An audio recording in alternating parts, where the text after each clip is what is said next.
اسلام کسی بھی قسم کے ظلم کو برداشت نہیں کرتا. انصاف پسند مذہب ہے اسلام. کسی پر ظلم ہو رہا ہو تو اس کو اسلام پسند نہیں کرتا. ہمارے نبی نے فرمایا مظلوم کی بھی مدد کرو، ظالم کی بھی مدد کرو. صحابہ نے پوچھا یا رسول اللہ صلی اللہ علیہ وسلم مظلوم کی مدد تو سمجھ میں آتی ہے کہ اس کا ساتھ دیا جائے، ظالم کی کیسے مدد کریں؟ آپ صلی اللہ علیہ وسلم نے فرمایا ظالم کو ظلم سے باز رکھنا یہ ظالم کی مدد ہے. ایک آدمی آپ کے ساتھ زیادتی کر رہا ہے تو دوسرے جو دیکھنے والے ہیں، آس پاس والے، ان کی ذمہ داری ہے وہ جو زیادتی کر رہا ہے اس کو روکیں. اگر ہم ایسا نہیں کریں گے تو پھر ہمارے معاشرے کے اندر ناانصافی قائم ہو جائے گی. ان اللہ یحب المقسطین، انصاف کرنے والوں کو اللہ تعالی پسند کرتا ہے. نوشیرواں عادل بادشاہ تھا، آپ صلی اللہ علیہ وسلم سے غالباً پہلے تھا، عیسائی تھا. وہ انصاف پسند تھا، آج بھی اس کا نام کتابوں میں لکھا ہوا ہے. انصاف سے رہیں گے، انصاف کریں گے تو اللہ کے یہاں سرخ روئی حاصل ہوگی، دنیا میں عزت ملے گی. اپنی اولاد میں انصاف، اپنی بلڈنگ میں انصاف، اپنے گھر میں انصاف، سب کے ساتھ انصاف کریں. راستے میں چل رہے تو انصاف کے ساتھ چلیں، اعتدال والی زندگی اختیار کریں.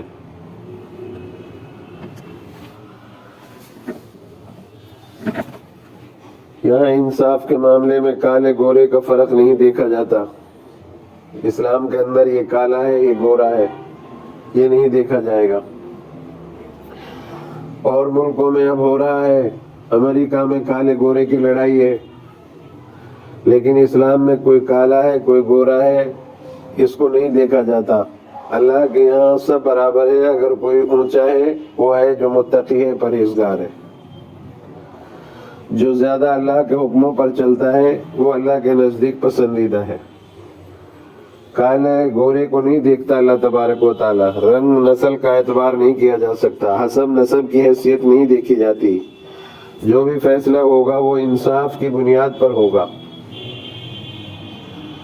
نبی صلی اللہ علیہ وسلم کے زمانے میں ایک عورت نے جو بڑے قبیلے کی تھی چوری کر لی، اور اس قبیلے کے سردار کی بیٹی تھی وہ.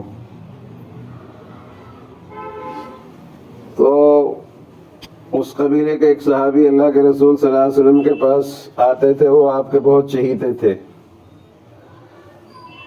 تو اس قبیلے کی جس کی بیٹی تھی اس سردار نے کہا کہ آپ نبی صلی اللہ علیہ وسلم سے سفارش کریں میری بیٹی کا ہاتھ نہ کاٹا جائے. اگر ہماری بیٹی کا ہاتھ کاٹا جائے گا تو پورے مکے میں ہماری رسوائی ہو جائے گی. تم ایسا کرو میری بیٹی کا ہاتھ نہ کاٹا جائے. تو وہ صحابی سفارش لے کر رسول اللہ صلی اللہ علیہ وسلم کے پاس آئے اور اس نے کہا کہ ایسا معاملہ ہے یا رسول اللہ صلی اللہ علیہ وسلم، یہ قبیلے کی سردار کی بیٹی ہے، اگر اس کا ہاتھ کاٹا جائے گا تو یہ قبیلہ سارے مکہ میں رسوا ہو جائے گا. تو پتہ ہے آپ صلی اللہ علیہ وسلم نے کیا جواب دیا؟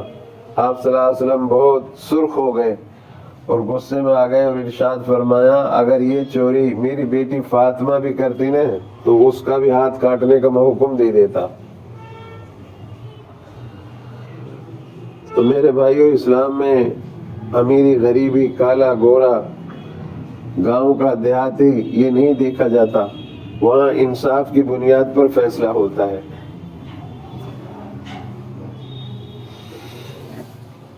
بہرحال ہم انصاف کریں ایک دوسرے پر، حق کے مطابق فیصلہ ہوگا. اس میں نہ تو امیر کی امیری دیکھی جاتی ہے، نہ غریب کی غربت سے رحم کھا کر انصاف کے دامن کو چھوڑا جا سکتا ہے.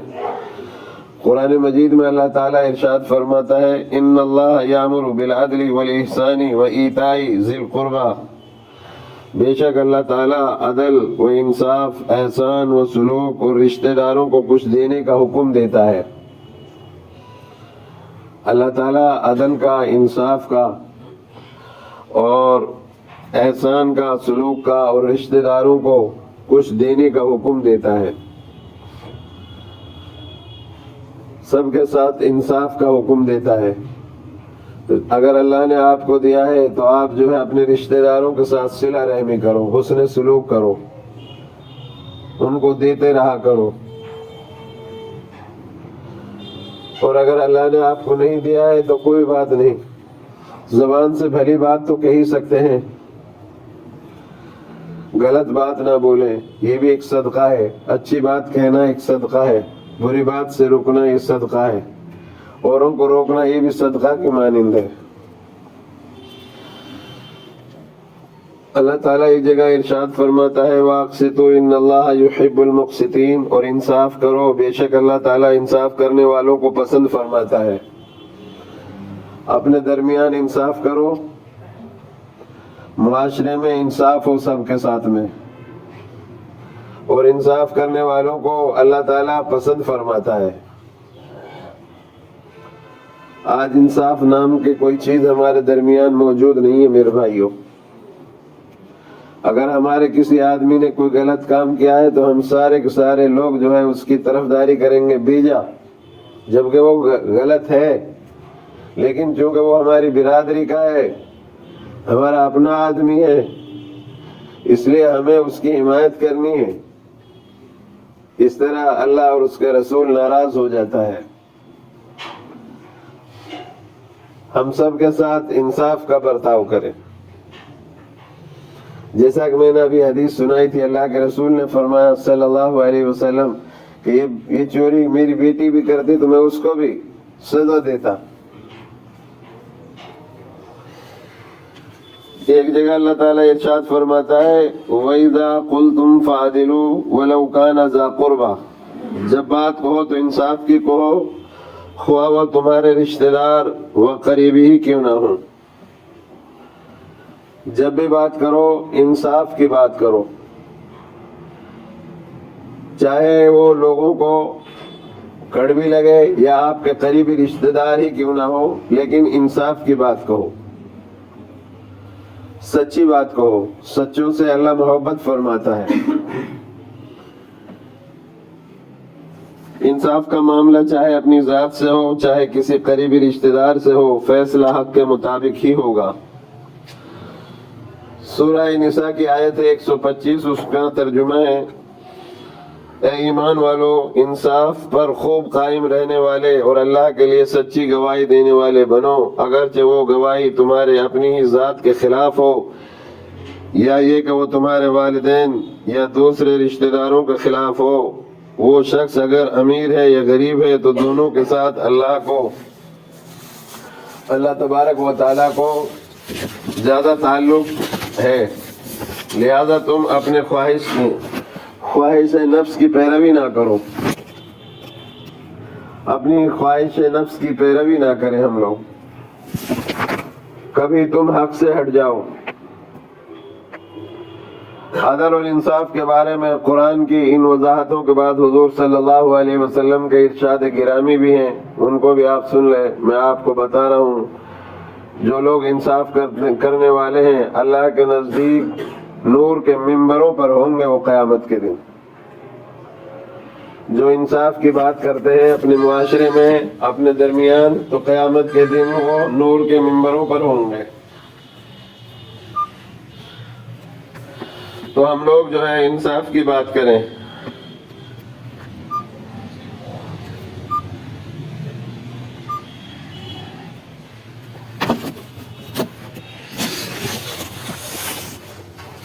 اللہ کے نزدیک وہ لوگ جو ہے نور کے ممبروں پر ہوں گے، ان کا اللہ تبارک و تعالیٰ اعزاز اور اکرام فرمائیں گے. ایک دوسری حدیث میں ہے قیامت کے دن جن 7 لوگوں کو عرش کے سائے میں جگہ دی جائے گی، ان میں ایک وہ بادشاہ بھی ہے جو انصاف کرنے والا ہو. قیامت کے دن 7 لوگ ایسے ہوں گے جن کو اللہ تعالیٰ اپنی کرسی کے سایہ میں جگہ نصیب فرمائے گا. ان میں ایک آدمی وہ بھی ہوگا جو بادشاہ اپنی رعایا کے ساتھ انصاف کرنے والا ہو. آج ہمارے یہاں انصاف دور دور تک نہیں ہے، اس لیے دنیا میں بد امنی ہے، آپس میں لڑائیاں ہیں، خونریزی ہے، قتل عام ہے.